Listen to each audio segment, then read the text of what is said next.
Ya, adapun secara mental maka Nabi dituduh dengan tuduhan yang luar biasa. Berbagai macam gelar ditempelkan kepada Nabi Shallallahu Alaihi Wasallam. Ini adalah perkara yang sangat berat bagi Nabi Shallallahu Alaihi Wasallam. Di antaranya Nabi SAW diberi gelar dengan majnun, ya, orang gila. Kata Allah Subhanahu Wa Taala, "Lamma sami'u dzikra wa yaquluna innahu la majnun." Tatkala mereka mendengar Al-Quran, sungguh mereka berkata, "Innahu la majnun." Muhammad itu sungguh-sungguh benar-benar gila. Mereka tidak hanya mengatakan majnun, begitu saja, gila, tapi mereka mengatakan innahu la majnun. Seakan-akan mereka berkata, demi Allah sungguh-sungguh Muhammad itu adalah benar-benar gila.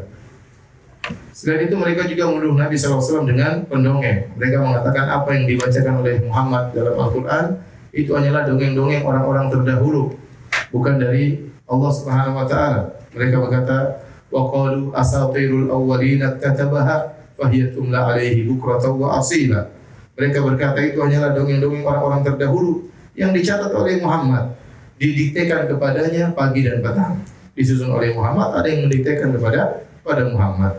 Ya, oleh karena mereka menuduh tentang kisah-kisah Nabi itu hanyalah dongeng-dongeng diambil oleh Nabi dari orang-orang terdahulu. Mereka tidak mengakui Al-Quran adalah firman Allah Subhanahu Wa Taala. Mereka juga berkata bahwasanya Muhammad adalah penyihir. Wa qala al-kafiruna hadza sahirun kadzdzab.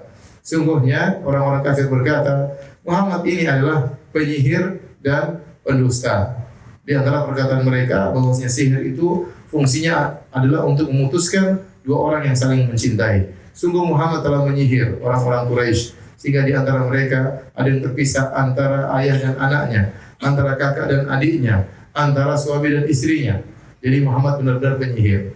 Padahal terpisahkan gara-gara yang satunya masuk Islam, yang satunya bertahan dalam kesyirikan. Jadi mereka menuduh Muhammad adalah penyihir. Ya. Kemudian mereka menuduh Muhammad SAW adalah pendusta, ya, karena mereka mengapa Muhammad ini ngomong tentang hari kebangkitan, ya, bahwasanya tulang-tulang belulang yang sudah lumat, sudah bercampur dengan tanah akan dibangkitkan dan diminta bertanggung jawab oleh Allah Subhanahu Wa Taala. Sungguhnya adalah seorang pendusta. Yang anehnya mereka juga menuduh Muhammad SAW dengan tuduhan yang berlawanan. Tadi mereka katakan Muhammad SAW adalah penyihir, dalam kesempatan lain kata mereka Muhammad tersihir. Yaqulu dhalimuna in tattabi'una illa rajulan mas'ura.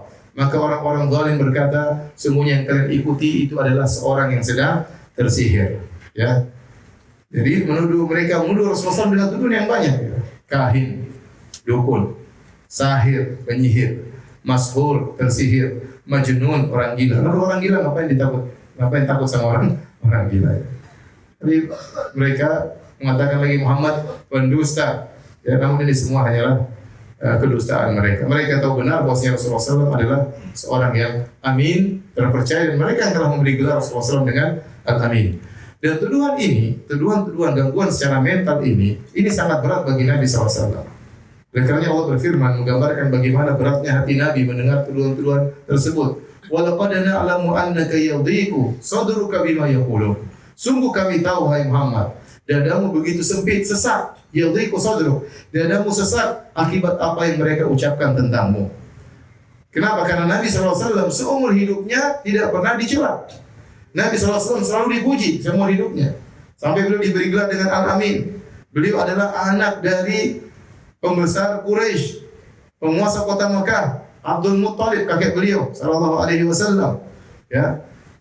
Dan beliau memiliki nasab yang tinggi. Seandainya yang diganggu, dijuluki penyihir, orang gila adalah anak jalanan, mungkin itu biasa. Tetapi ini orang yang nasabnya mulia, yang akhlaknya mulia, kemudian dituduh dengan tuduhan yang seperti itu, ya, luar biasa, ya. Dengan berbagai macam gelar ditempelkan langsung kepada Nabi Shallallahu Alaihi Wasallam. Seandainya Nabi ingin kedudukan, Nabi nggak perlu ngaku jadi Nabi. Tinggal meneruskan warisan tahta ayahnya dari kakeknya, maka dia akan menjadi pemimpin kota Mekah secara mutlak langsung. Seandainya Nabi tidak ngaku jadi Nabi, dia akan bakalan diangkat menjadi pemimpin kota Mekah. Apalagi sekarang sudah diberi gelar dengan Al-Amin.